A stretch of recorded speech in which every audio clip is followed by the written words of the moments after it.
كتاب بلوغ المرام من أدلة الأحكام للإمام الحافظ أحمد بن علي بن حجر العسقلاني رحمه الله تعالى. قال رحمه الله: بسم الله الرحمن الرحيم. الحمد لله على نعمه الظاهرة والباطنة.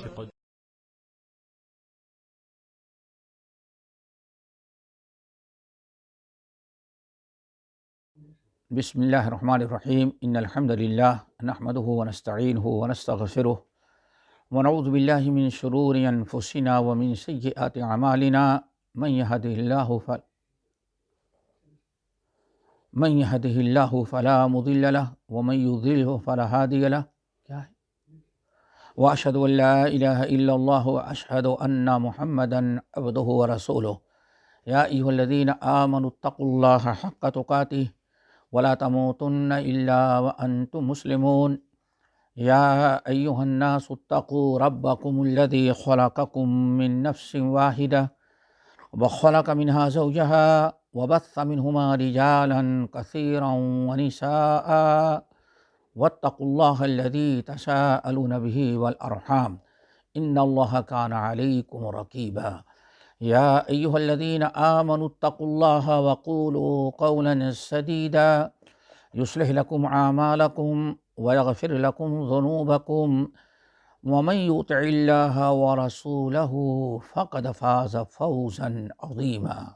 أما بعد فإن خير الحديث كتاب الله وخير الهدي هدي محمد صلى الله عليه وسلم وشر الأمور محدثاتها وكل محدثة بدعة وكل بدعة ضلالة وكل ضلالة في النار.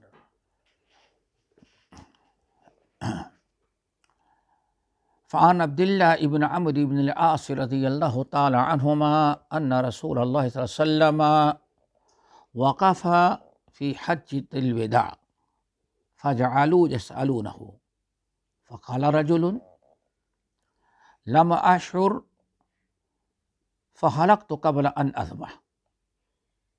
قال: اذبح ولا حرج.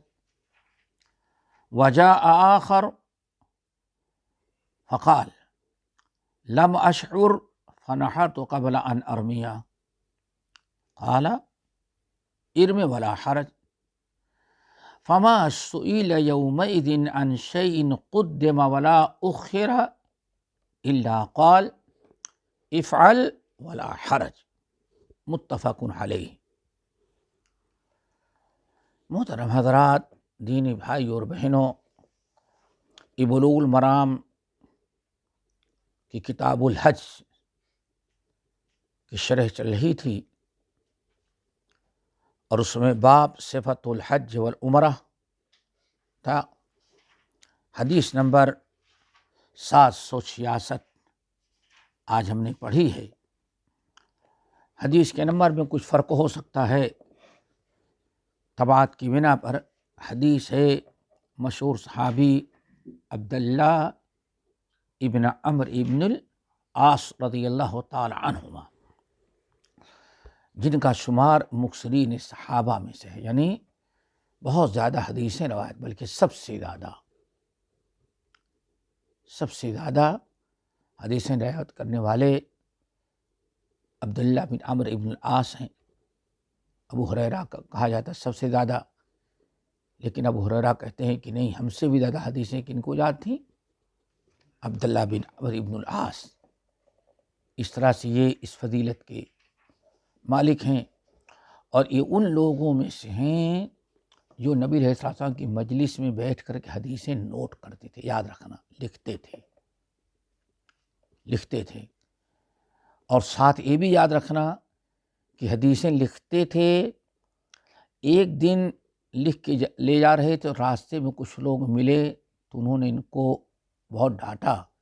کہا: تم اللہ کے رسول کی ہر بات نوٹ کر لیتے ہو؟ ہر بات نوٹ کرنے کی نہیں ہوتی. کچھ اللہ کے رسول حقیقت میں کہتے ہیں، کچھ مذاق کے کرتے ہیں، غصے میں کہہ دیتے ہیں. کیوں لکھ لیتے ہو سب؟ اتنا ڈانٹے کہ بیچارے رونے لگے. بڑے لوگ رہے ہوں گے.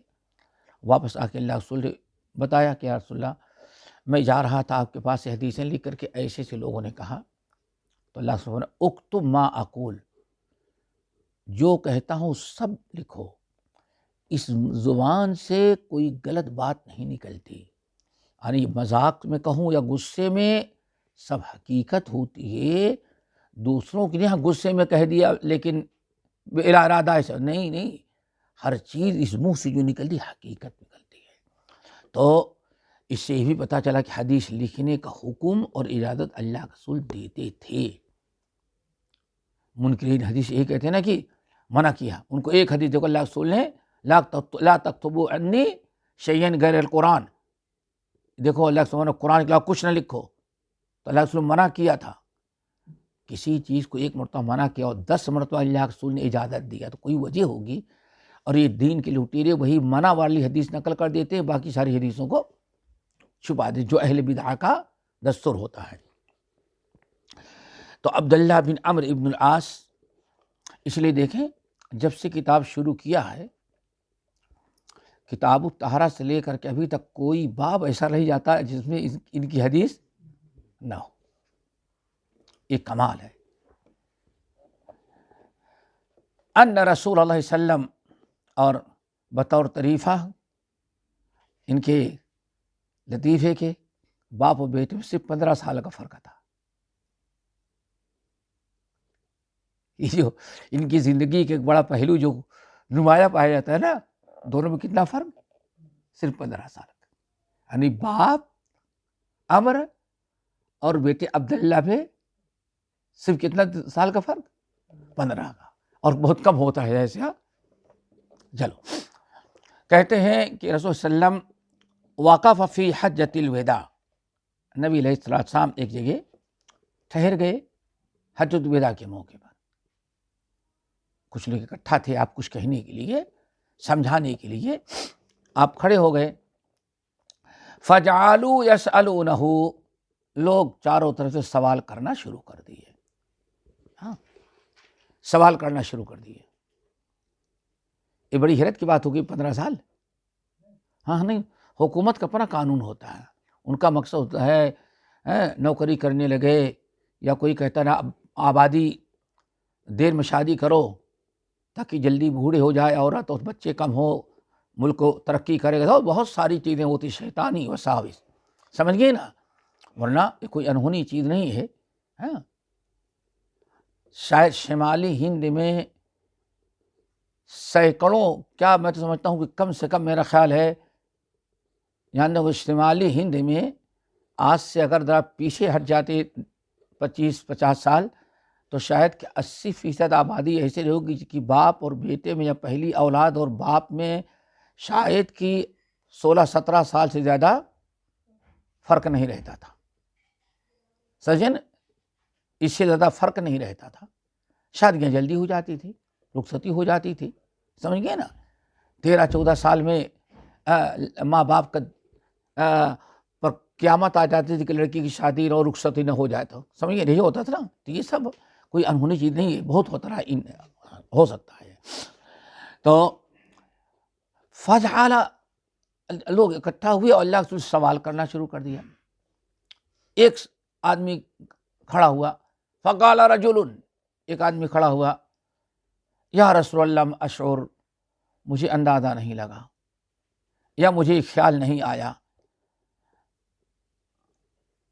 فحلقت قبل ان اذبح، جانور ذبح کرنے کے پہلے میں نے اپنا حلق کرا لیا، حلق سر چھلا دیا، اب کیا کریں، یعنی سوال تھا، غلطی تو ہو گئی، سوال کا مطلب کیا تھا، وہ چاروں اعمال یاد رکھیں، یاد کئی مرتبہ بتایا کہ یوم النحر کو 4 اعمال ہیں، اور اسی یوم النحر کو حج الاکبر کہا جاتا ہے، کیا؟ 4 اعمال، سب سے پہلے رمی جمرات، پتھر مارنا، ہاں کبرا کو، ایک کو، نمبر 2 قربانی کرنا، قربانی جانور ذبح کرنا، نمبر 3 حلق کرانا، نمبر 4 طواف وداع یا طواف زیارت، یہ 4 اعمال ہیں۔ یہ چار حج کے بڑے یہ چار اعمال یوم النحر کو ہوتے ہیں، اسی لیے اس کو یوم الحج اکبر کہا گیا ہے، ٹھیک ہے نا؟ تو ہم سے کہنے کا مطلب کیا ہے، اصل ہم سے الٹا ہو گیا، یعنی پہلے جانور ذبح کرنا تھا، میں نے غلطی سے کیا کر دیا، حلق کرا دیا، بال سر چھلا دیا، مڈا دیا، تو کیا کرنا ہے، پھر لوٹانا پڑے گا، ان کا مقصد یہی تھا نا۔ تو اس کا حل کیا ہے، کیا کریں اب؟ اللہ نے فرمایا اذبح ولا حرج، کوئی حرج نہیں، اذبح ولا حرج، اس کا مطلب کہ اللہ رسول نے اجازت دی کہ ہاں تم کر لیا کرو، نہیں، یعنی ایسا کسی نے کر لیا آگے پیچھے تو کوئی حرج، مستحب ہے ترتیب باقی رکھنا، اگر بلا ترتیب کسی نے کر دیا تو حج خراب نہیں ہوا اور اس پر کوئی فدیہ اور دم بھی نہیں ہے۔ وجہ آخر، ایک دوسرا آیا، دوسرا شخص آیا، کہا یا رسول اللہ لم اشعر فنحرت قبل ان ارمیہ، یا رسول اللہ ہم نے تو جانور ذبح کر دیا پتھر مارنے سے پہلے، یہ سب سے پہلے کر دیا، یعنی نکلے ہو گئے، جانور ملا، ذبح کر دیا، بعد میں خیال آیا یہ تو الٹا کر دیا۔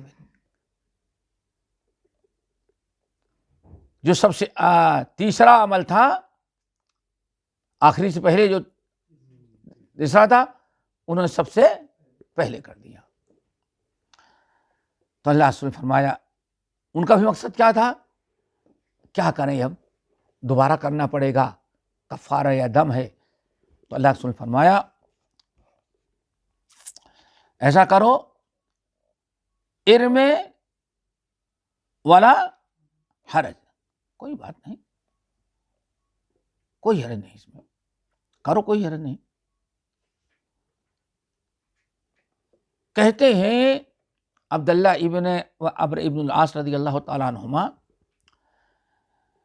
کہ فما سئل یومئذ عن شیء قدم ولا اخر الا قال، اس دن یعنی اس موقع پر نبی علیہ السلام سے کسی بھی چیز کے آگے پیچھے تقدیم و تاخیر، سمجھتے ہیں نا اردو، تقدیم تاخیر، تقدیم اور تاخیر کے متعلق جتنے سوالات کیے گئے، آپ نے کسی کو غلط نہیں کہا، ہر ایک کے جواب میں کیا فرمایا، افعل ولا حرج، یعنی حج کے ادائیگی میں آگے پیچھے ہو جائے تو اس میں کوئی حرج نہیں ہے۔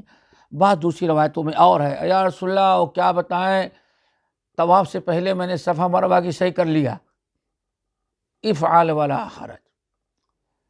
ہاں اسی حدیث میں مختلف، تو بخاری کی حدیث، مسلم، بخاری مسلم کی دوسری روایت ہو، تو اس طرح سے ہر ایک کو ایک ہی آپ نے جواب دیا، کیا، حرج۔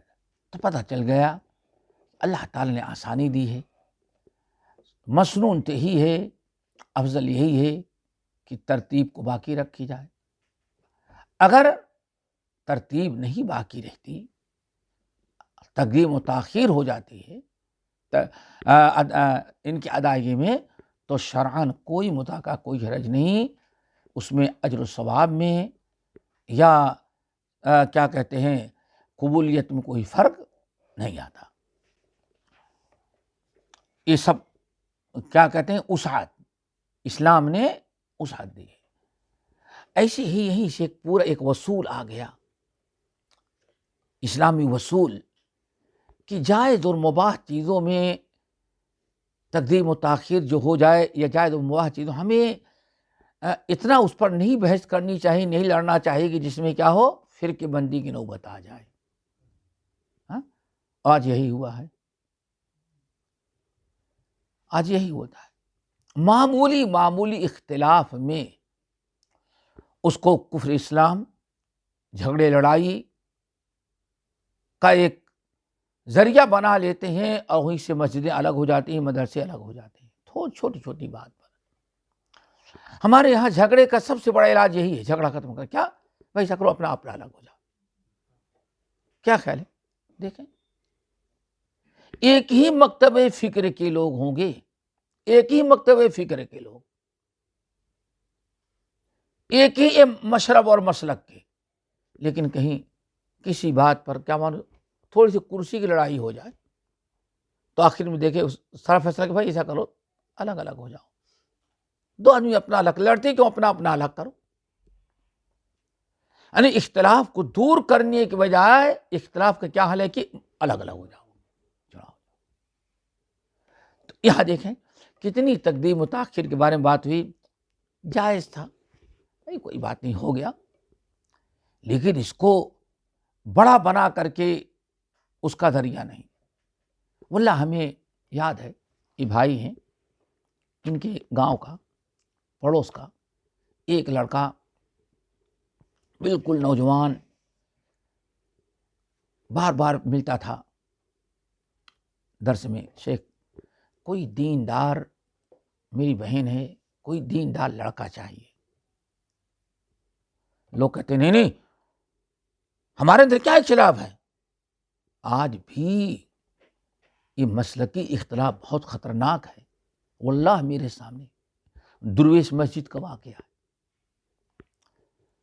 بہت آتا رہا تو ایک دن انہی کے علاقے کا لڑکا مل گیا. میں نے اس سے بات کی، کوئی بات نہیں کر لیں گے.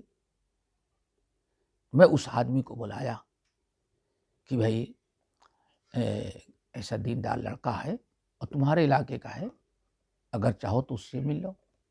مل لیا، بات کیا، راضی ہو گیا، سب کچھ طے، سب کچھ ٹھیک ٹھاک. یہاں نوکری ہے، گاؤں میں بھی اپنے اچھے کاروبار ہیں، سمجھیے نا. ایک ہفتے کے بعد لڑکی والا آیا، کہا شیخ وہ حنفی ہے کہ شافعی؟ ان کے گاؤں کے پتہ کہا شافعی حنفی شافعی. میں نے کہا یار تم نے تو کچھ نہیں بتایا تھا ہمیں. ان کے ہاتھ دو قسم، شافعی ہو، تمہارے یہاں بھی ہو. تو میں نے کہا کیوں؟ کہا ہم لوگ شافعی ہیں، حنفی کو اپنی لڑکی نہیں دیتے. کیا خیال ہے؟ یہ کوئی چھوٹا سا اختلاف ہے؟ ہمارے اندر کہتے نہیں بھائی سب حلال ہے، تو ہم پورے ہندوستان کے لوگ کہتے ہیں یہ لوگ اختلاف پیدا کرتے ہیں. اختلاف تو تم پیدا کرتے ہو کہ اس غیر مسلم سمجھ کے اپنی بیٹی دینے کے لیے تیار نہیں ہوتے. ہم آہ بھی کرتے ہیں تو ہو جاتے ہیں بدنام، وہ قتل بھی کرتے ہیں تو چرچا نہیں ہوتا. تو فقہ کی کتابوں میں پڑھتا تھا کہ ایسے اختلاف آج بھی موجود ہیں، آج بھی باقاعدہ دیکھا جاتا ہے کہ کس مسلک سے آدمی ہے. ابھی یہ لاک ڈاؤن کے پہلے عجیب سی بات ہے، سنیں گے لوگ کہتے ہیں، میں کہتا ہوں یہ جائز چیزیں جو اس کو اتنا بڑا اختلاف کیوں بنایا جائے بھائی. ایک طرف کہتے ہو چاروں حق پر، چاروں امام حق پر ہے نا، یہ پانچواں غلط ہے. یہ جو اللہ رسول کو اپنا امام آتا ہے وہ غلط ہے، باقی چاروں کیا ہے برحق. ٹھیک ہے چاروں برحق ہے، تو یہ حق ہونے کیا مطلب ہے؟ تم اپنی بیٹی اس کو دینے کے لیے تیار نہیں، اس کے مدرسے میں تم بچہ پڑھانے کے لیے تیار نہیں، تو حق ہونے کیا مطلب ہے بھائی؟ سمجھے نا. سب سے آخری مرتبہ یہ کیا کہتے ہیں 2 سال کا بھی جو کرونا وائرس کیا کہتے ہیں، اسے شروع ہونے کا تعجب کریں گے آپ لوگ. اس سے شروع ہونے کے پہلے آخر مرتبہ جب صوبے گجرات گیا انڈیا کے اندر، تو گجرات میں یہ جو بالکل مہاراشٹر سے ملے ہوئے بارڈر ہے، اس علاقے میں جو میں خطبہ تھا، رات کا پروگرام تھا. پھر ایک نکاح کی بات تھی. نکاح کے بعد سوچو، لڑکی جو ہے وہ دیوبندی تھی اور لڑکا جو ہے وہ سنی بریلوی، دونوں ایک امام کے ماننے والے.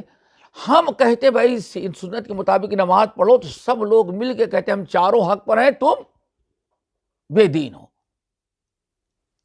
سمجھئے نا، تمہاری وجہ سے اختلاف ہوتا ہے. ارے ہم تو کہتے ہیں بھائی کلمہ پڑھنے والے اگر چاروں امام ہیں، شرک بدعت سے بچتے ہیں، تو سب کے سب کو کہتے ہیں بھائی ٹھیک ہے کہتے ہیں یہ گناہ غلط کام کرا ہے، لیکن اس کو اسلام سے خارج تو نہیں کرتے، اچھو تو نہیں بنا دیتے ہم. اتنا ہی کہتے بھائی نماز درست کر لو چونکہ سنت کے خلاف ہے. اتنا ہی کہتے ہیں بھائی حدیث اور قرآن آ جائے تو امام کی بات کو سنو. اتنا ہی ہے، اس کے علاوہ کوئی جرم ہمارا نہیں ہے. اس کو جو چاروں نے مل کر کے اتنا بڑا گناہ بنا دیا، سمجھ گئے نا. لیکن تمہارے یہاں کیا ہے؟ اللہ، تعجب کرو گے. رات کے وقت ہمارے سامنے کیس آیا کہ ایسا مسئلہ کیا ہے. لڑکی دیوبندی تھی اور لڑکا بریلی کا. اب نکاح تو ہو گیا، لیکن علاقے کے جو مفتی صاحب کو پتا چلا، جو ساری زندگی فتویٰ دیتے ہیں کہ نہیں ان کی لڑکی سے ان کے ہاں شادی وواہ جائز نہیں، سب وہابی مرتد ہیں وہ. اب اس کا پتا چلا، علم ہوا تو اس نے فتویٰ دینا شروع کہ نکاح باطل ہے. جا کر کے لڑکی والوں سے ملا، کہا تم نے اپنی بیٹی ان کے ہاں دیا ہے نا، یہ حرام ہے، یہ نکاح نہیں ہوتا. اور نکاح ہو گیا، رخصتی کا وقت آیا ہوا ہے، تاریخ متعین ہے. ہم فتویٰ دیتے ہیں کہ ناجائز ہے، یہ ایسا نہیں کرنا، یہ گناہ ہے. بہت فتویٰ دیا. لڑکی والوں نے کہا صاحب، اور لوگوں سے پوچھا، بھائی ٹھیک ہے نکاح ہو گیا ہے، آئندہ نہیں کہنے کوئی اور لڑکی کی نکاح، لیکن اب تو نکاح کر چکے، رخصتی ہے، وہاں تیاری ہے، بارات آ کے واپس چلی گئی، نکاح ہو گیا، دعوت ہو گئی سب کی، اب کیسے نکاح کر سکتے؟ لڑکا اکڑ گیا، ہم طلاق نہیں دیں گے، ہم طلاق نہیں دیں گے. اب لڑکی والے مجبور آ کر کے مفتی کا فتویٰ لیا اور گئے، کہا کہ بھائی دیکھو یہ ہمارے مفتی صاحب نے طلاق دو. کہتا نہیں طلاق دوں گا، نکاح ہوا ہے، مہر دیا، ہماری بیوی ہے، طلاق نہیں دے گا. جب چاروں طرف سے راستہ بند ہو گیا تو مفتی اپنی جیسے کہ بات آنے کے لیے تیار نہیں. مفتی نے کیا کہا، تو ان کی طلاق کی کیا ضرورت ہے؟ اللہ نے ہم کو نکاح پڑھانے کا اختیار دیا ہے تو ہم طلاق دینے کا بھی اختیار رکھتے ہیں. میں نے طلاق دے دیا، اپنے سے طلاق دیا، لیکن لڑکی کو رخصت نہیں. سوچو ذرا سا، اتنے بڑے بڑے اختلافات، ایک دوسرے کو کہتے ہیں ہم چاروں حق پر ہیں، اور اتنی بڑی لڑائی بھی لڑتے ہو، اور ہم کہتے ہیں چاروں حق پر ہیں. سمجھ گئے؟ چاروں امام درست ہیں. ہر امام کا ہی کہنا تھا کہ وہاں کتاب و سنت کے سامنے ہماری بات رد کر دینا. بس اتنی ہی دعوت ہے، تو چاروں مل کے ہم یہ کہتے ہو گمراہ، اور آپس میں اتنی عداوت رکھتے ہو، اس کے باوجود آپس میں ایک دوسرے کو حق پر مانتے ہو. تو بتا رہا ہوں کہ چھوٹی چھوٹی بات پر ابھی ایسے مسائل کھڑے ہو جاتے ہیں. یہاں اللہ رسول نے کیا فرمایا؟ عبداللہ بن عمرو بن العاص کیا کہتے ہیں رضی اللہ تعالیٰ عنہ، اس دن تقدیم و تاخیر کے متعلق جس نے بھی کوئی سوال کیا، اللہ پتا چلا کہ یہی 2 سوال نہیں تھے بلکہ بہت سارے تھے. کیوں؟ کہتے اس دن جس نے بھی تقدیم و تاخیر کے بارے میں سوال کیا، پیارے نبی نے سب ایک ہی جو افعل ولا حرج. پتا چل گیا اسلام میں وسعت ہے. تھوڑی سی یعنی دیکھو کسی کے اندر کوئی غلطی ہے، گناہ ہے، تو اس غلطی اور گناہ کا مقام اور مرتبہ دیکھا جائے کہ کس درجے کا ہے. انسان کو کفر تک، ضلالت تک، شرک تک پہنچا دیتا ہے، یا ایسے ہی چھوٹے گناہ کا. سمجھ گئے نا؟ آخر داڑھی سے بہت سے لوگ نکالنے ہیں نا، ان کو وہی نہیں کہتے گناہ کام کر رہا ہے. اور اگر کوئی سینے وہاں تو بڑا جرم کر رہا ہے،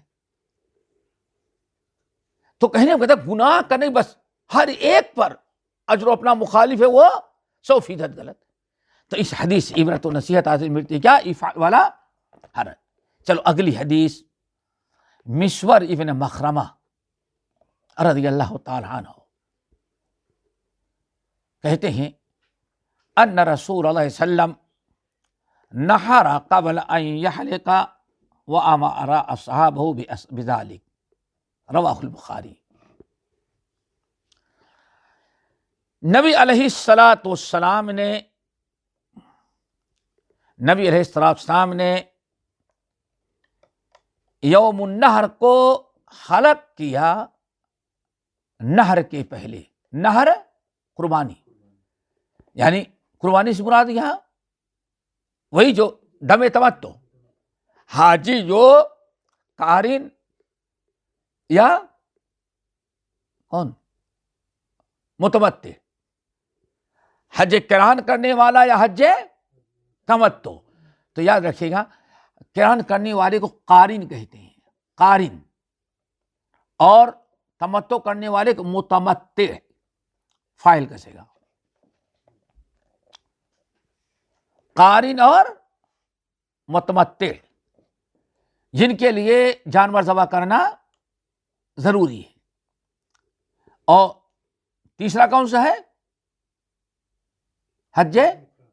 اس کو کیا حج افراد کرنے والے کیا کہتے ہیں؟ مفرد. ہاں، اس میں فاعل کیسے گا؟ تو یاد ہے کیا؟ قارن، متمتع اور مفرد. متمتع اور قارن پر تو جانور ذبح کرنا ضروری ہے، اس کو دم قران یا دم تمتع کہتے ہیں. اس کو اضحیہ نہیں کہتے عام طور پر. کیا کہتے ہیں؟ دم قران یا دم تمتع. مفرد کے لیے ضروری نہیں، مستحب ہے. اگر وہ کرنا چاہے تو ثواب پائے گا، اگر نہیں کرتا تو کوئی حرج نہیں ہے. ٹھیک ہے نا؟ تو نبی علیہ الصلوۃ والسلام نے اپنا جانور ذبح کر دیا حلق کرانے کے پہلے بالکل ترتیب آ کے رکھی.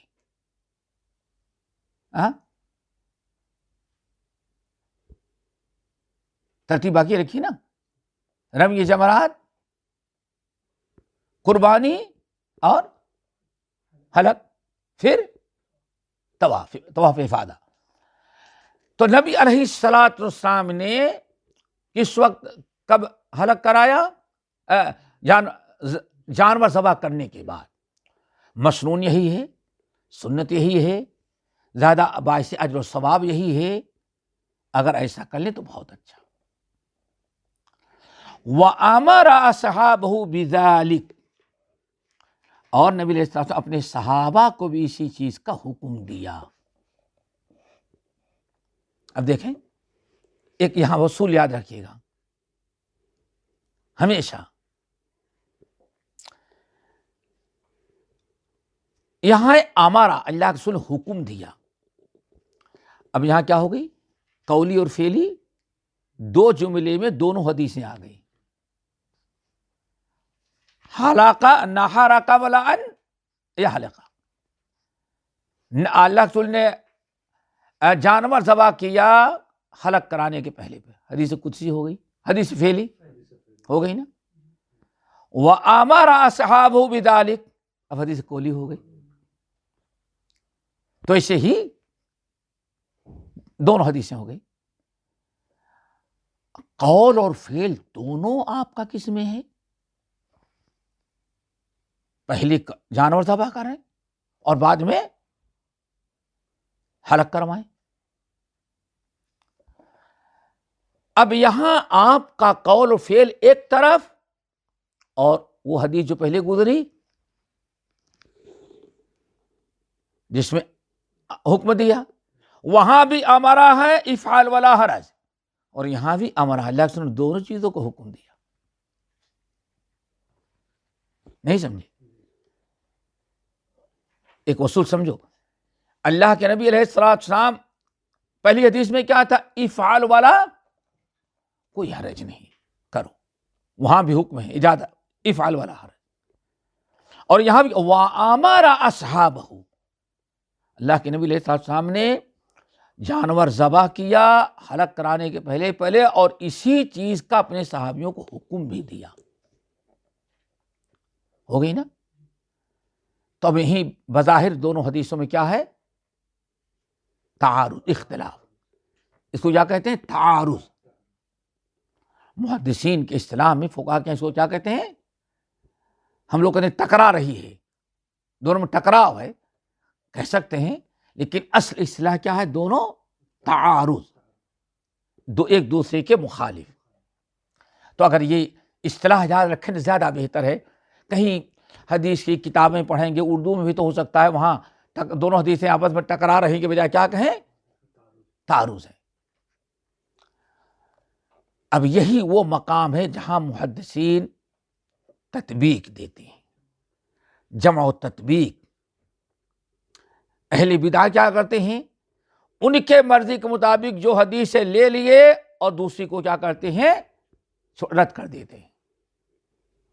ہاں، اور یہی یہاں تک کہ ائمہ اربعہ کے جو مقلدین ہیں، دیکھیں ایک امام کے ماننے والے نے اگر ایک حدیث پا لیا، مل گئی اپنے موافق لے لیا، اور جو مخالف مل جاتی ہے ہر اعتبار سے اس کو رد کرنے کی کوشش کرتا ہے.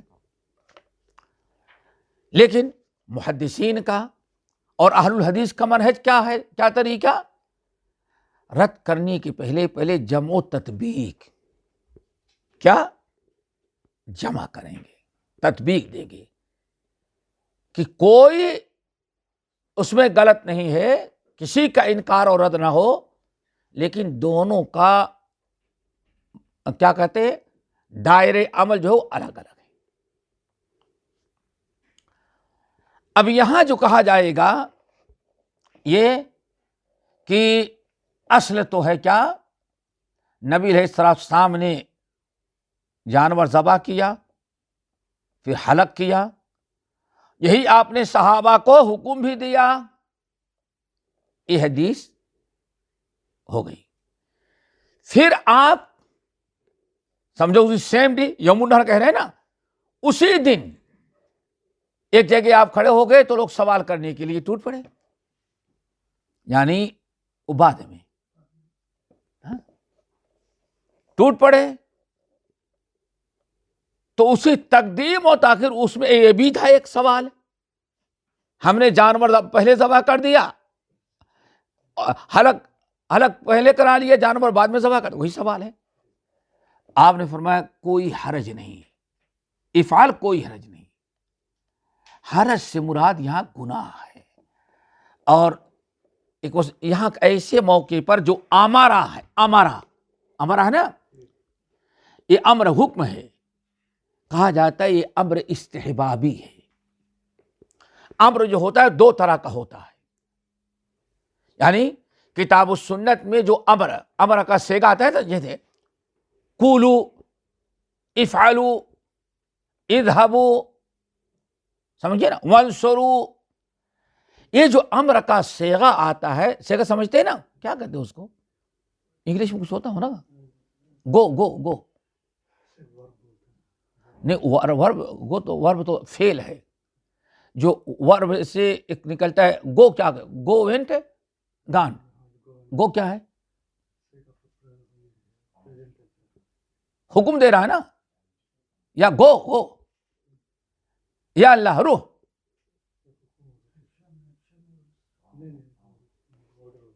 آرڈر ہو رہا ہے نا، آرڈر. عربی میں اسی کو امر کہتے ہیں. اسی کیا کہتے ہیں؟ آرڈر بولتے ہیں. امر کو سیم وہی جو انگلش میں آرڈر دینا ہوتا ہے نا، اسی کو کیا ہوتا ہے عربی میں امر بولتے ہیں. آرڈر تو یہ ہے، وَأَمَرَ، آپ نے آرڈر دیا یعنی حکم دیا. کس چیز کا حکم دیا؟ کہ پہلے نہر کرو، جانور ذبح کرو، اس کے بعد بال کٹاؤ.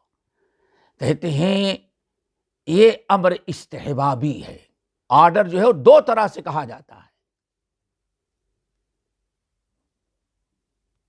سمجھ گئے نا.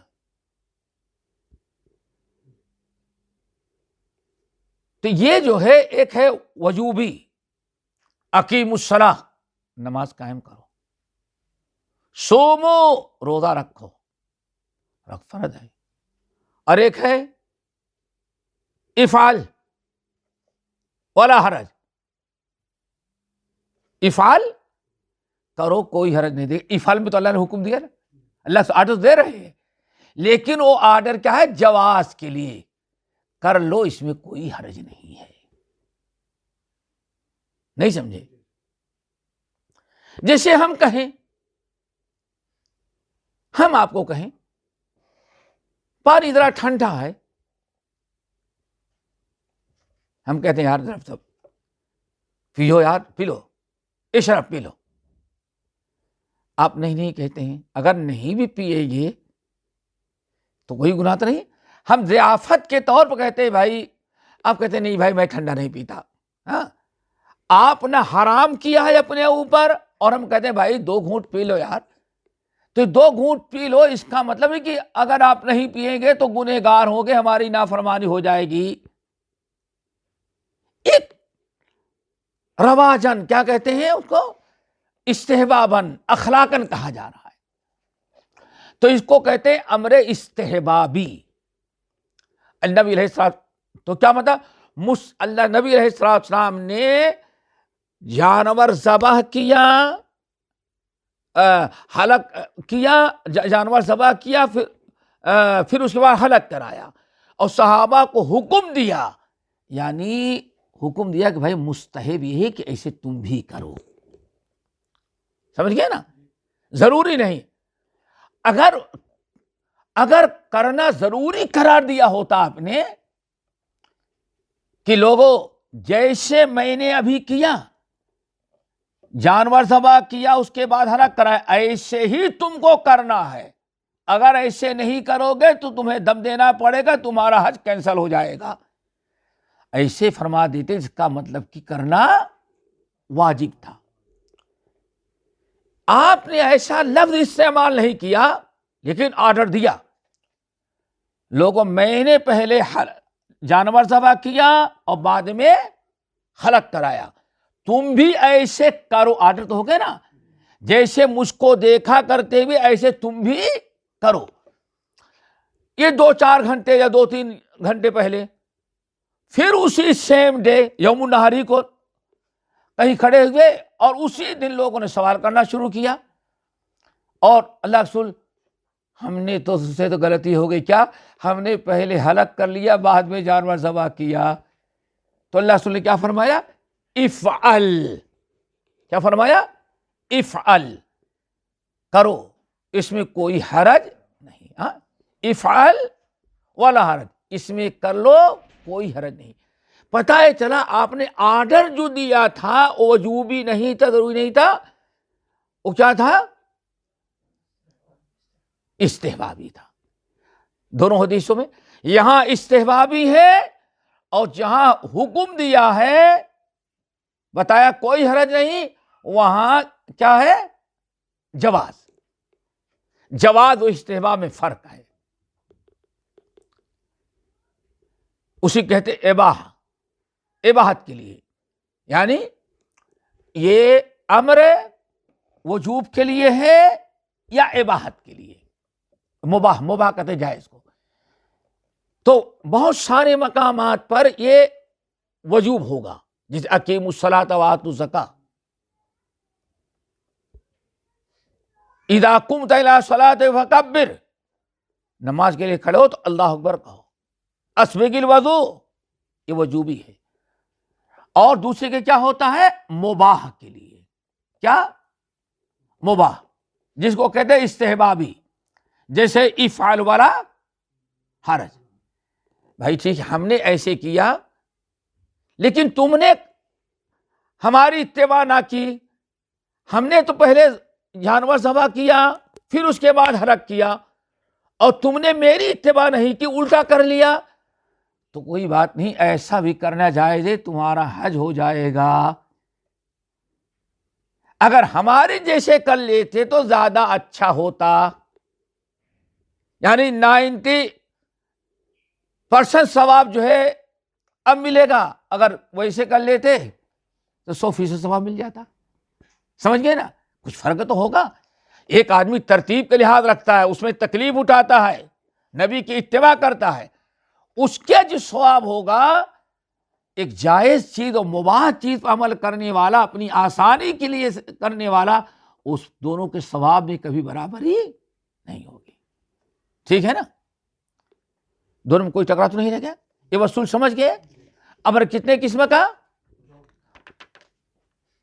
وجوبی اور استحبابی، سمجھ گئے نا، یا وجوب اور مباح. چلو، اور اسی کو اردو میں بیان جواز کے لیے کیا؟ بیان، یہ جائز، یہ چیز جو ہم نے اللہ نے رسول نے یہ جو آرڈر دیا ہے وہ وجوب کے لیے بلکہ بیان جواز کے لیے، یعنی جائز بتانے کے لیے. چلو اگلی حدیث. وعن عائشہ رضی اللہ تعالی عنہا قالت قال رسول اللہ صلی اللہ علیہ وسلم اذا رمیتم وحلقتم فقد حل لكم الطيب وكل شيء الا النساء. رواه احمد وابو داود وفي اسناده ضعف. ام المومنین عائشہ، حج کی احادیث بہت زیادہ حضرت عائشہ سے مروی، کیوں؟ ساتھ میں تھی، نبی صلی اللہ علیہ وسلم کے ساتھ میں تھی. اور معلوم ہے کہ حضرت عائشہ بہت دقیق نگاہ سے نبی علیہ السلام کے ساتھ صرف بیوی بن کر کے نہیں رہتی تھی، بیوی تو ہی ہے، نبی صلی اللہ علیہ وسلم سے جو دین سیکھنا کرتی تو ایک الگ ان کی فضیلت تھی، تو بڑی توجہ رکھتی تھی. تو وہ روایت کرتی، اللہ کے رسول نے فرمایا اذا رمیتم وحلقتم فقد حل لكم الطيب وكل شيء الا النساء. جب تم لوگوں نے رمی کر لیا یعنی پتھر مار لیا، وحلقتم اور اپنے سر کا حلق کرا لیا، فقد حل لكم بس تمہارے لیے حلال ہو گئی خوشبو اور ساری چیزیں، الا النساء سوائے بیوی کے. ساری چیزیں کیا ہو گئی؟ اب 4 اعمال ہیں، 4 اعمال. وہ کیا؟ رمی جمرہ عقبہ یوم النحر کو، یوم النحر کے حج کے 4 اعمال ہیں. رمی جمرہ نمبر 1، پھر نہر جانور ذبح کرنا، پھر اس کے بعد حلق، پھر اس کے بعد طواف افاضہ. 4 ہو گئے. نبی علیہ الصلوۃ والسلام فرما رہے ہیں کہ اگر تم میں سے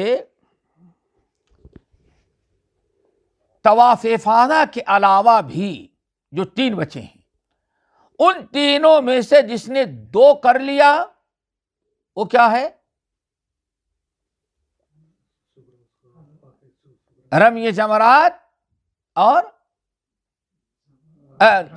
نہر اور حلق. اگر یہ کر لیا تم نے 3 اعمال میں سے، 3 ہے نا،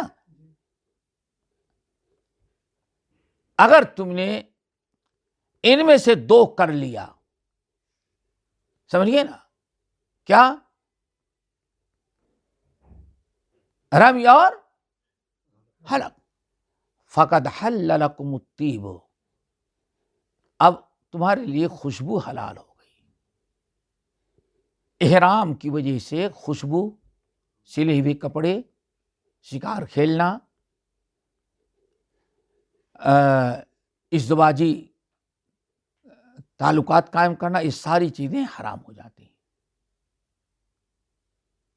لیکن اگر یہ دونوں چیزیں کر لے انسان، کون؟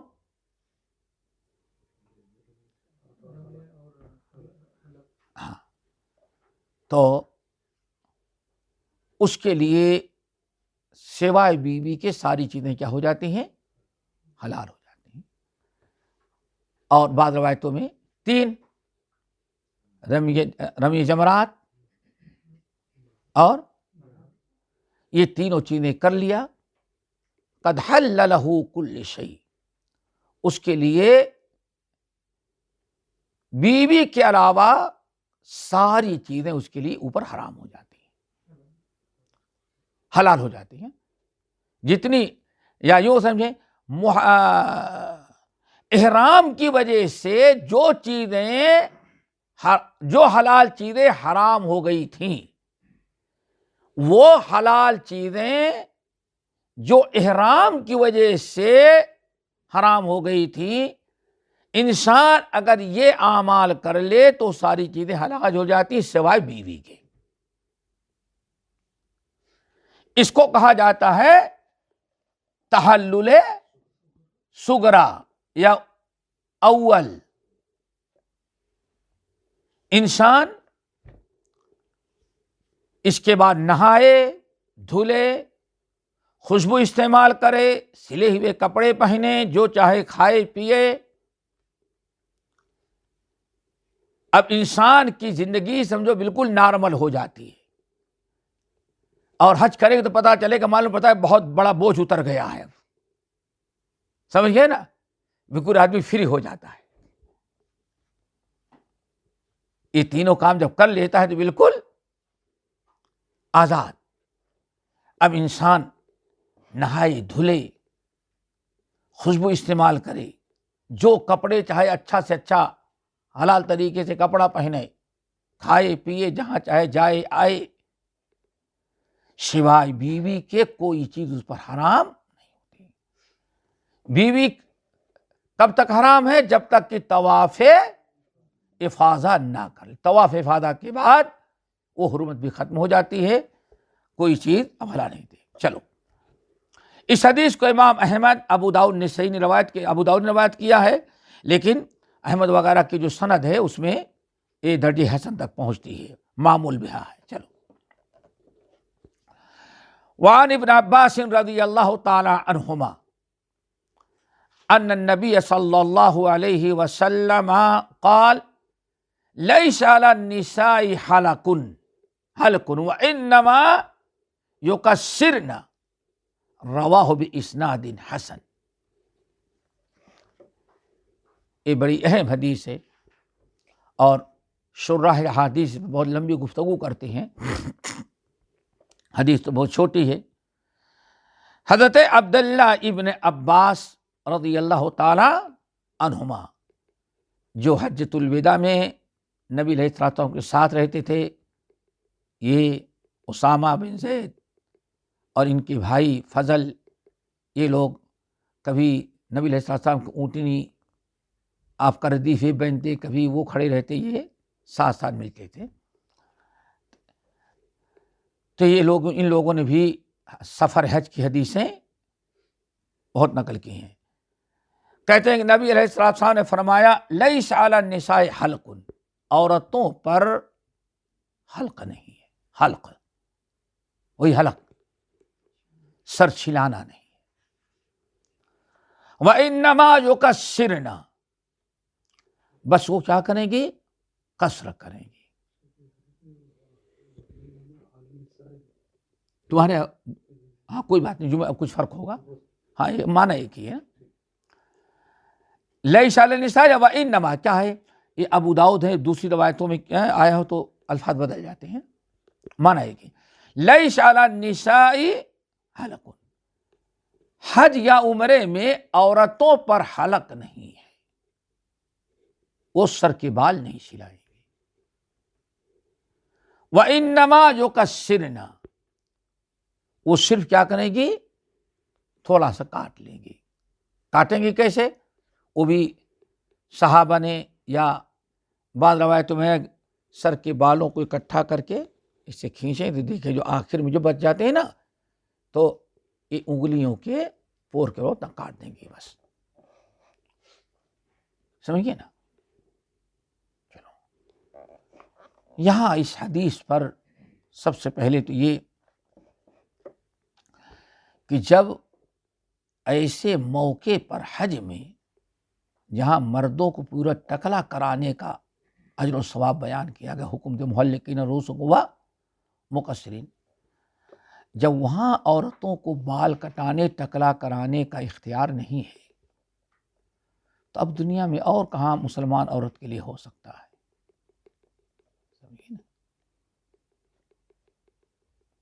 ایک تو یہ ہے۔ نمبر 2 قصر کرنا ہے تو بھی تھوڑا سا. یہی سے بہت سارے مبصرین محققین شراح حدیث کہتے ہیں، وہ سمجھے پہلے کہ حلق کرانا مردوں کا کام ہے. مرد اور عورت میں فرق ہونا چاہیے. مردوں کی مشابہت جائز نہیں ہے. مردوں کی مشابہت جائز نہیں ہے. کہا جاتا ہے، اہل علم کہتے ہیں 2 چیزیں حرام ہیں، وہ سمجھیں پہلے. ایک تو عورت پر حلق کرانا حرام ہے، اور دوسری چیز کی کیونکہ مردوں کی مشابہت حلق کرانے تھے یا قصر کرائیں زیادہ تو کن کی مشابہت ہو جائے گی، چونکہ لیکن روسک ہوا مقصرین. اس لیے روایتوں میں اتنا تھوڑا سا کاٹ لے جس سے میرا کوئی فرق نہیں ہوتا. عورت کا بال دور ہی سے عورت ہی نظر آئے گی، عورت ہی سمجھ میں آئے گی. تو زیادہ یعنی بالکل حلق کرانا یا زیادہ قصر کروانا، چھوٹا کروانا، اس سے مردوں کی مشابہت ہوتی ہے. اور مردوں کی مشابہت اختیار کرنا عورتوں پر حرام ہے، جیسے عورتوں کی مشابہت اختیار کرنا مردوں پر حرام ہے. ٹھیک ہے نا؟ لعن اللہ المتشبہات بالرجال من النساء. اللہ کی لعنت ہے ان عورتوں پر جو مردوں کی مشابہت اختیار کرتے ہیں، اور لعنت ہے ان مردوں پر جو عورتوں کی مشابہت. دونوں حرام ہے. مشابہت اللہ تعالیٰ نے دونوں کو الگ الگ حکم رکھا ہے. تو مردوں کی مشابہت کرنا بھی حرام ہے. جب مرد عورت کو ایک دوسرے کی مشابہت اختیار کرنا حرام ہے، تو آپ بتائیں کہ کپڑے میں، لباس میں، بال کٹانے میں، تو پوری جنس ہی بدل دینے میں کیا جنس بدل رہے ہیں نا. نوجوان لڑکوں کو لڑکی بننے کا شوق ہے، ان کو ذرا سا بیوٹی پارلر جانے کا، اور عورتوں کو کیا بننے کا شوق ہے. ہم تو سمجھتے تھے بس یہ یورپ ہی تک کہیں رہ گیا ہے، لیکن یہ لعنت ہمارے اپنے ملکوں میں پہنچ رہی ہے. اور کیسے پتہ چلتا ہے؟ ٹیلی فون آتا ہے. افسوس کے ساتھ کہتے ہیں میرے پاس ٹیلی فون آتا ہے، ہم کو ریکارڈ کرنا نہیں آتا، اچھا نہیں تو ریکارڈ کر کے سناتے ہیں ہم لوگوں کو. عورتوں کا اجتماع ہے. اجتماع کس کا ہے؟ عورتوں کا ہے. عورتیں کہنے والی ہے، سننے والی ہیں، اور کہنے والی بھی کیا ہے؟ عورت ہے. عورتیں فل پردے کے ساتھ. اس میں ایک عورت ایسی بھی آنا چاہتی جو مرد ہے، اپنے آپ کو عورت بنایا ہے. ہمارے ماحول میں تو بہت بڑا عیب ہے نا. جتنی عورتیں ہیں ان کو پتہ چل گیٹ پر کھڑی ہو گئیں، اس حرام زادی کو نہیں آنے دیں گی. سمجھیے نا؟ سوچو. وہ کہتا ہے کہ میں عورت بن گئی ہوں، بدلوا لیا ہوں. اب زیادہ جھگڑا ہوا گیٹ پر انٹری کے لیے، تو ہمارے پاس کیا ہے ایسی عورت کی. تب واللہ پتہ چلا کہ ہمارے ملکوں میں بھی ایسی حرکتیں شروع ہو گئی ہیں. لا تبدیل لخلق اللہ وَلَآمُرَنَّهُمْ فَلَا يُغَيِّرُنَّ خَلْقَ اللَّهِ. سورۃ النساء کی آیت. ابلیس نے کہا اللہ اگر آپ ہم کو موقع دے رہے ہیں، چھوڑ دے دیں، پاور دیں تھوڑا سا، تو ہم ان سے یہ کرائیں گے. ان میں ایک کام کیا ہے؟ وَلَآمُرَنَّهُمْ فَلَا يُغَيِّرُنَّ خَلْقَ اللَّهِ. ہم ان کے اندر شوق پیدا کر دیں گے کہ اپنی پیدائش بھی بدلنے لگیں. قرآن کی آسمانی کتاب، نبی کے سچے رسول ہونے کی ایک بڑی دلیل یہ بھی ہے معجزہ کہ جیسے قرآن نے کہا، نبی نے فرمایا، آج ویسے دنیا میں ہوتی ہوئی دیکھ لو. وَلَآمُرَنَّهُمْ فَلَيُغَيِّرُنَّ خَلْقَ اللَّهِ. ابلیس کہ اللہ ہم کو موقع دے، یہ پاور ہم کو دے دے، پھر دیکھیں ہم کیا کرتے ہیں، ان سے یہ کرائیں. اور اس نے کیا کہا، ان کو ہم حکم دیں گے کہ اپنی خلقت بھی کیا کریں گی. یہ کیا خلاج ہو رہا ہے کہ نہیں ہو رہا ہے؟